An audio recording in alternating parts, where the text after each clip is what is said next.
Hey everyone, welcome back to the channel. We are rewatching Basic Up Season 2 Reloaded. I was part of Season 1, and if you haven't checked out that channel, make sure you go back in my previous videos and check that one out. But for right now, we're seeing the next episode, so let's take a look.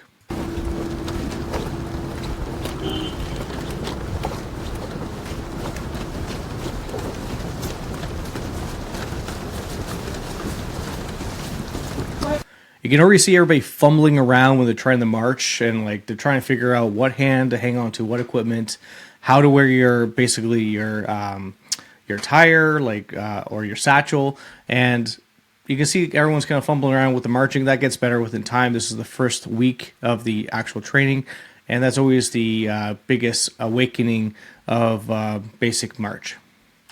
Right, left, left. Two more, turn the safe side. Good idea, stand by.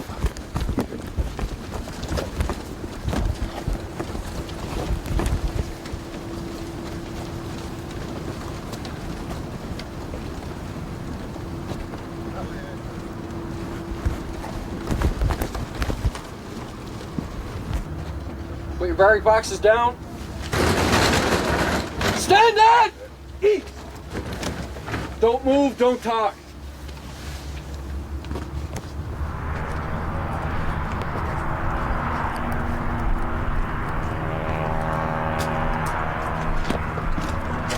Okay, let's go in. Follow me. All right, inside.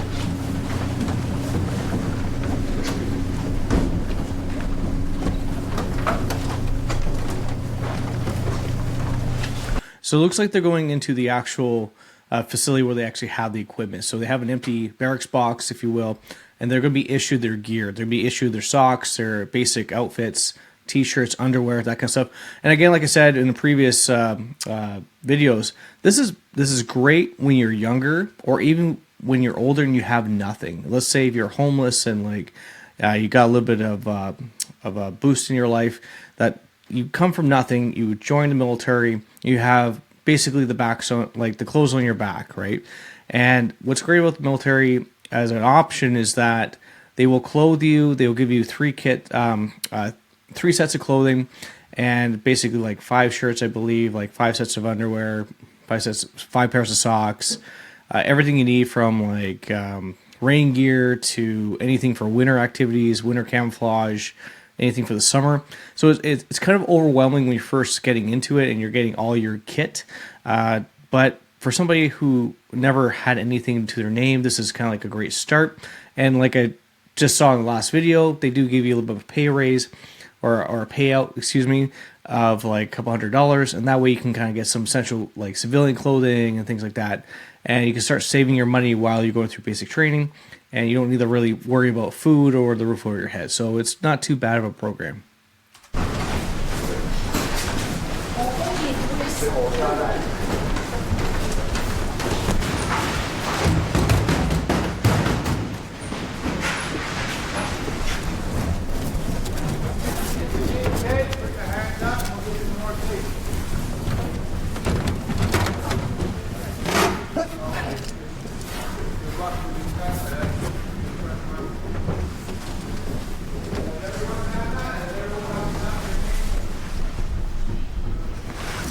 Undo the lock, and then you're going to lay your box down and open it. If the lid stays open by itself, good.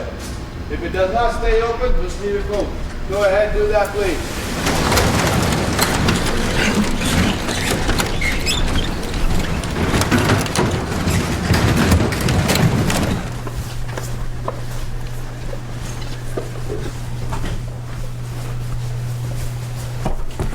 The experience is already a little bit different. For example, like we didn't label things right away until we were up at our barracks. We didn't have like locks issued to us to actually lock our gear. So it's very different to my experience, but we'll see how they do.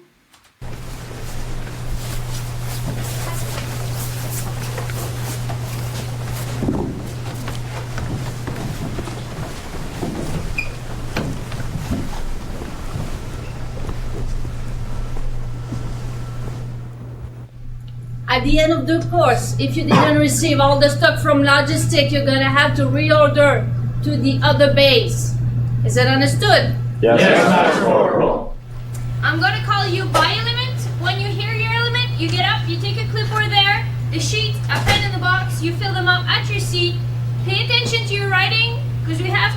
what you've written. So, Air Force female? Army.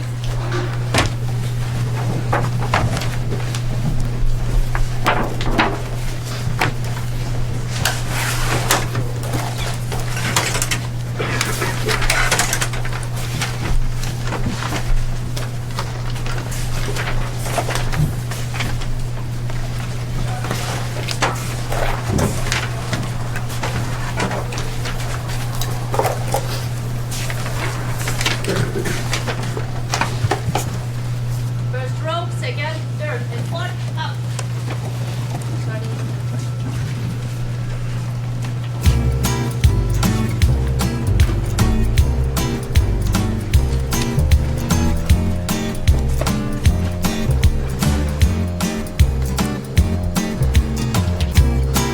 So right now they're measuring their necks as well as like how tall they are for t-shirts and also DEUs, excuse me, and basically anything that's like more professional based.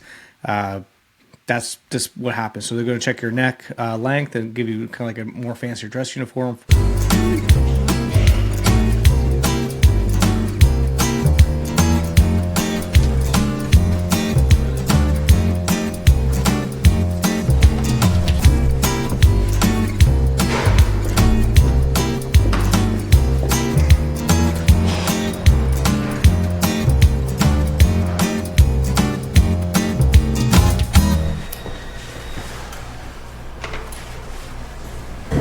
Just getting our kit all set up, so we're going to be getting all our combats and our boots and all that, so probably going to be working on that for most of the afternoon.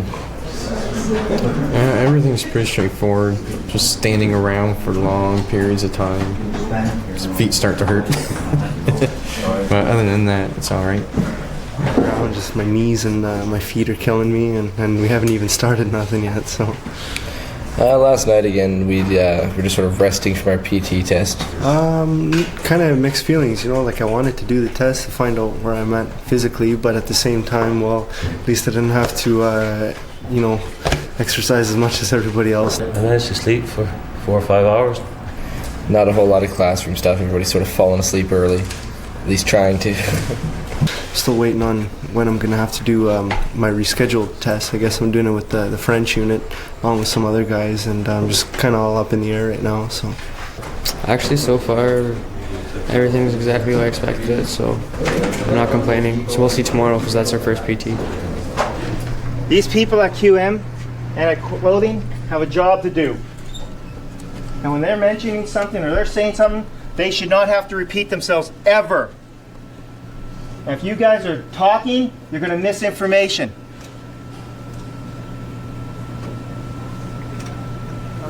One of the things that the recruits are going to have to learn in the Canadian Forces is to be quiet when they have to be.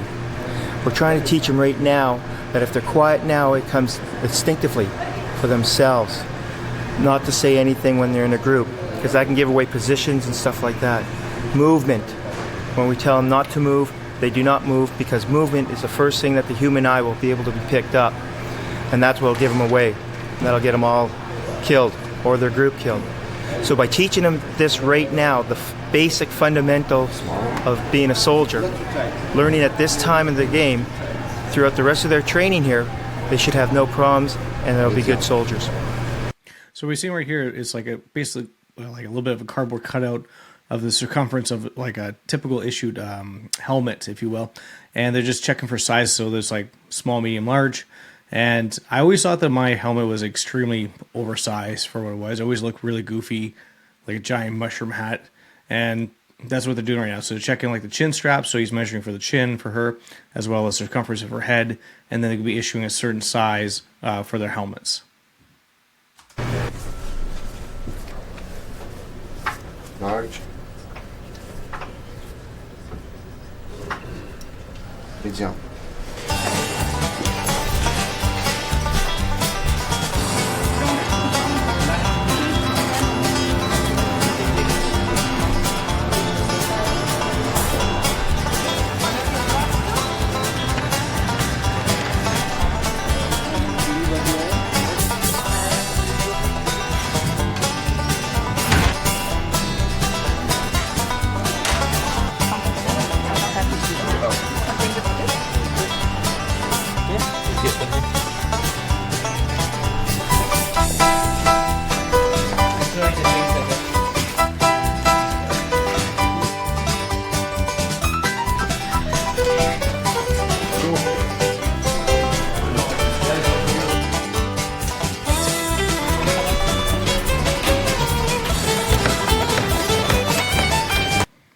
if anybody in my platoon ever did that, everybody would be on the road like doing push-ups. That would never happen. I don't know if this is because this is an Air Force and Navy kind of thing going on right here, where they're a little more like lenient. But like in the military with the Army, like they would never approve this crap. There's multi-thousands of dollars of gear in that, and you jumping on it like an idiot, you're going to be called out on it.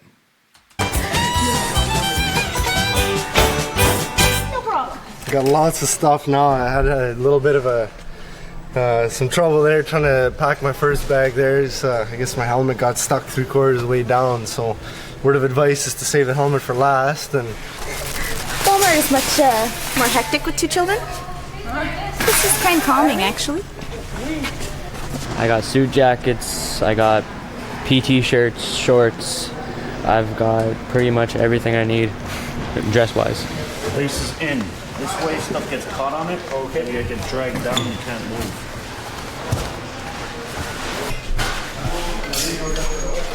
See, these are the typical rucksack issues. So the very bottom will be your actual sleeping bags. On top will be your gear. Also will be any extra like accessories or like other things you may want to pack. But there's certain ways to pack. So the rule of thumb is that where you have your strap itself, you want your heaviest stuff closest to your back, and then all the lighter stuff behind you. So like, let's say you got a pair of boots and stuff like that, extra pair of boots, any extra clothing, any food, that kind of stuff. You want the lighter stuff to be outside, the more heavy stuff to be on the more closer to your body, and that way you're not going to strain your shoulders, strain your back, get knee problems.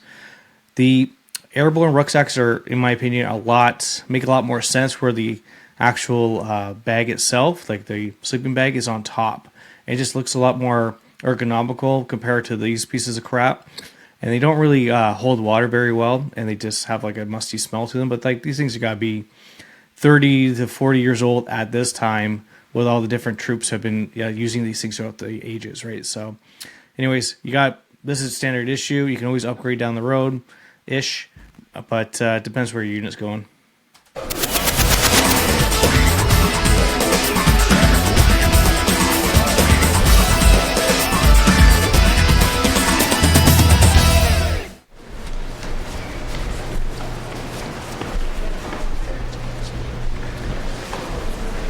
If your bag is not there, wait for it to get off the road off the truck.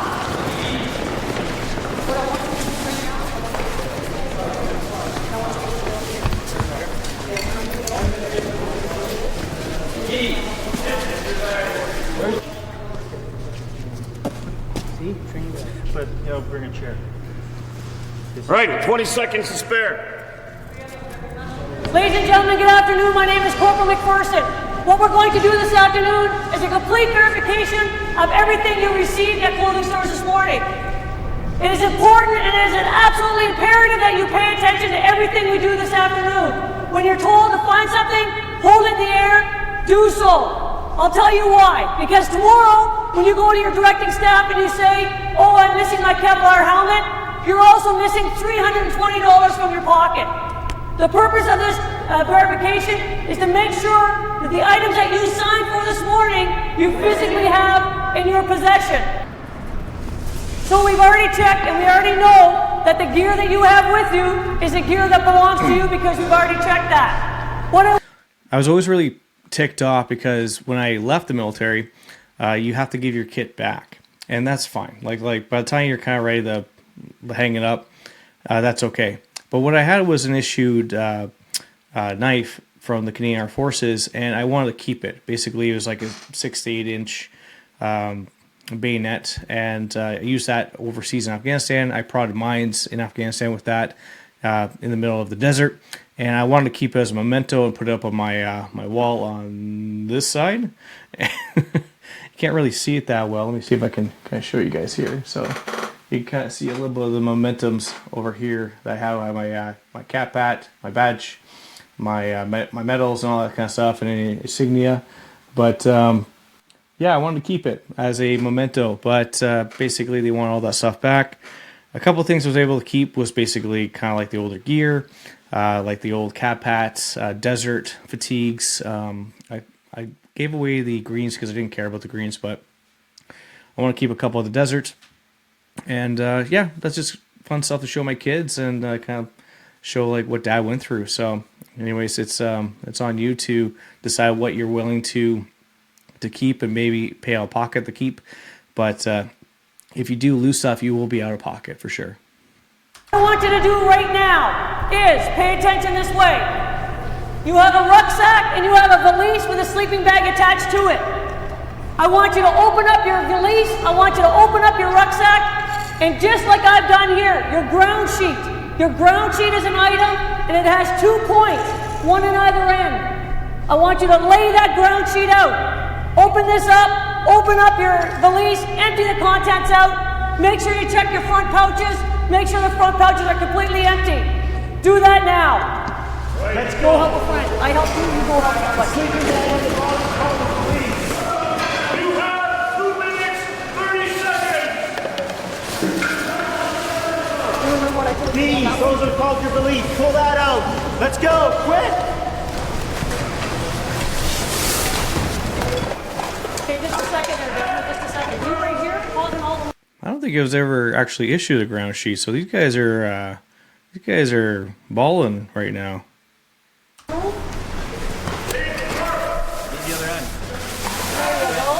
you go. And I want you to see where your ground sheet is. I want you to take it with the point right at that ground, right at the dirt. And that's who's very close, so that's it. Why is this? Don't mix your gear between someone else. Your ground sheet is yours. Don't mix your gear up. Thank you. The next 3 things I want you to find. It's a 2-liter water carrier. It's collapsible and it's square. The other item is the carrier, and make sure it has a strap. So it's the 2-liter container, the carrier, and a strap. We want to see all 3 pieces. Do that now. The PT progresses every week. We'll probably keep a pace similar to this for the first couple just to get them used to it. After that, we'll start building up some more and some more and some more. The number of push-ups will grow, the pace of the run will get faster, so on. Sometime you will be overseas on the mountain somewhere in Afghanistan with 100 pounds in your back, your rifle, ammunition. That will be hard.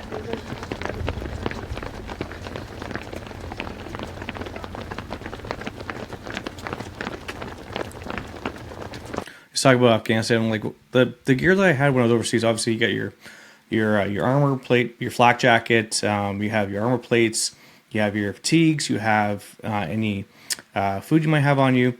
But I was I had the C9 machine gun, and I had about 600 rounds of ammunition that carried me daily, basically. So whenever I was going out on big missions, that kind of stuff.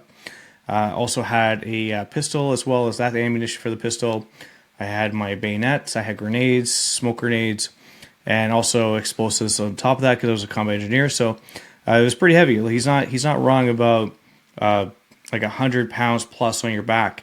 But what we're not doing is that we're not doing road runs with all that on the back. So don't worry about that. Slow is fast. So that way you're not busting your knees, that kind of stuff. Because when you're going into combat, you're making sure that you're being stealthy, that you're going very slow. And that's if you're not part of the armor division, or you're not like you're more like boots on the ground, as you will. So. Hi, that's the first PT here this morning, and I'm sure it will be a good PT for them because that's the first one I told you before, and what I see now, they are not very in shape. So it will be a funny day for us and for them too. It's all the time the same. And now the recruits join the army, they are not in shape. They are Nintendo players, a computer guy. They can do 3 things at the same time. They can do order pizza by the phone, send an email, and I don't know whatever. But they are not in shape. But that's part of my job, to do a good training for them. Diamond push-up, that's mean toes together, finger together. Form a triangle in front of you. Up, 2. Don't put your knee on the ground. No. Come on. Are you proud to join the army? Yes, Mr. President. Well, show me that. Up. Don't touch the hell ground. All right, show me you're proud to join the army. Come on. Come on. That's not too hard. You can do it. Don't touch the ground. If you have a heart, I'm sure you can do more all the time. All right? trying, Master Bombardier. I don't want to hear I'm trying. I want just hear, yes, Master Bombardier. Up! Oh, no, don't start to cry. I'm in shape, Master Bombardier. You are not in shape. I failed. Why you joined the army? You are not prepared to join the army? What, you feel the paper? Oh, it will be good to join the army. I want to be a Rambo. Oh, it'd be good to join the army. I want to be a Rambo. Man, you gotta laugh at the instructors. So funny. Don't walking over there! If you're walking, you show me you have no heart. Running all the fucking time.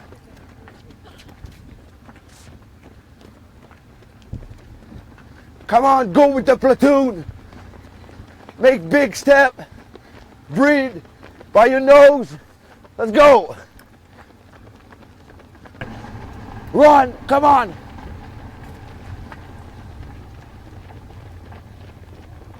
See, any experience I had with running, no matter what, you're always together. So that everybody's kind of like seemingly at their own different pace here. That shouldn't be happening, in my opinion, because you're only as fast as your slowest person, right? Because if you're going towards the enemy, you don't want to be like only 3 people because you're the fastest in the whole platoon and trying to do all the firefight by yourself. You want to be there with the full fighting force. So what would happen is that they would line up like these guys at the back here. And then if the ones who were kind of trailing behind, they would basically kind of wrap around on both directions of the line and kind of come up to the behind of the slowest person and basically be pushing that person forward, kind of almost giving like a little bit of a push or a mental like just like drive to get them going. Because if they're really, like you said, they're walking and not showing any drive whatsoever, then basically instructors can give the report, be like they don't really care, kick them out. 6. Don't touch the ground. 45. 6. Don't touch the ground. If you touch the ground, I'm going to stay like that until 6 o'clock. 45. 6. Suffer in silence. 45. 9. We want the only best Army guys or Navy or Air Force guy.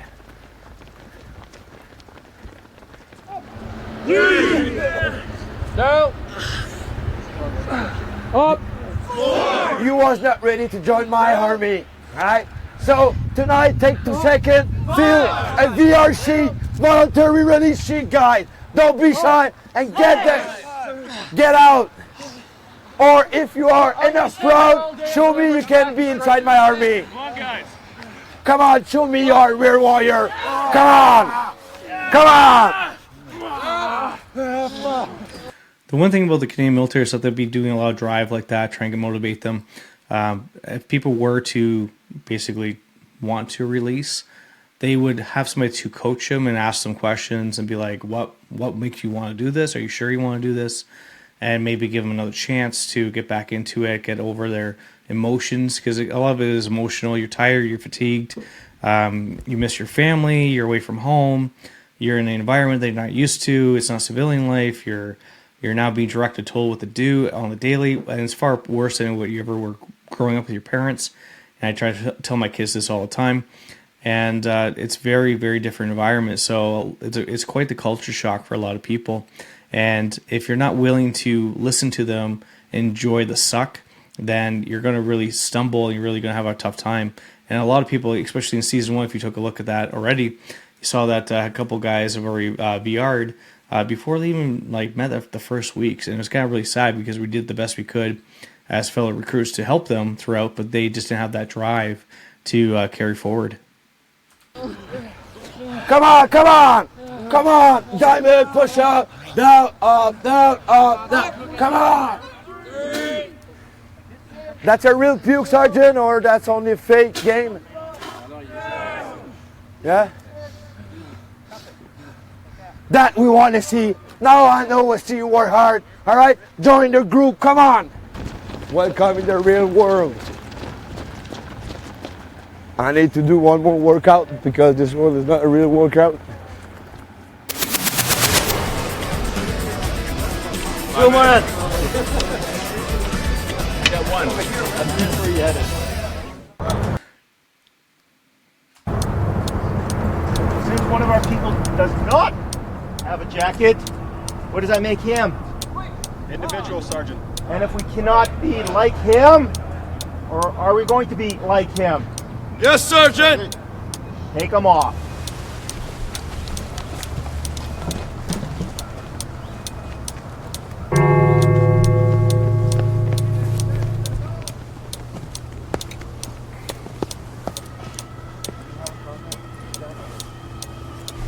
Take your jackets off. We have an individual here. This is totally unacceptable. Totally unacceptable. What's the problem, Private? My nod is wrong, Sergeant, and that's why it's very difficult to get this off. Ex-Corporal Vaders, can you help?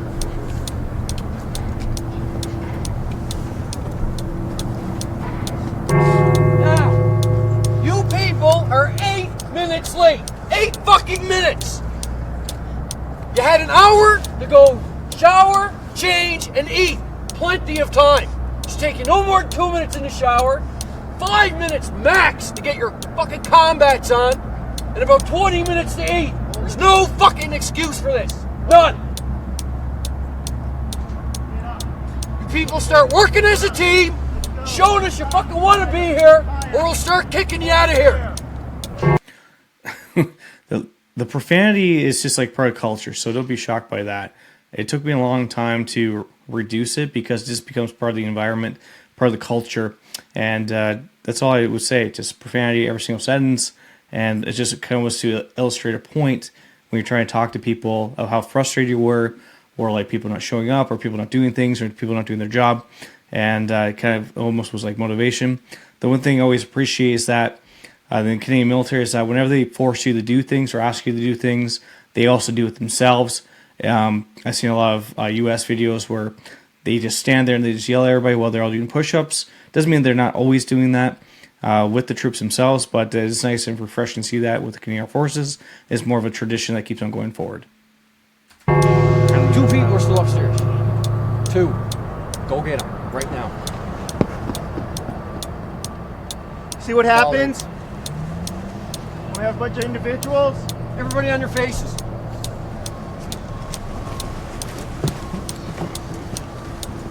Let's go, get down! Suffer in silence. I don't want to hear this noises.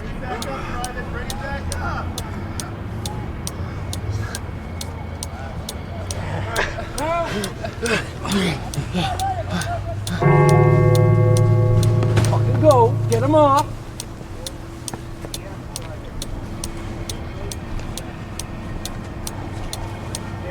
Right turn. What's wrong with this picture?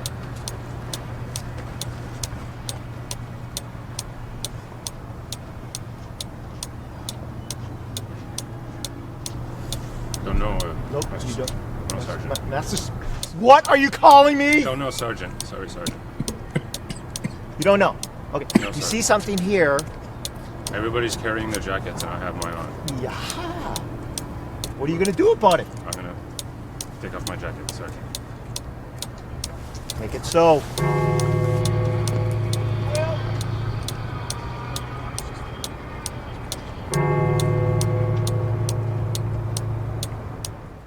Well, hopefully you guys enjoyed that last episode. You can kind of see a little bit of the hurt involved when you're not being part of a team.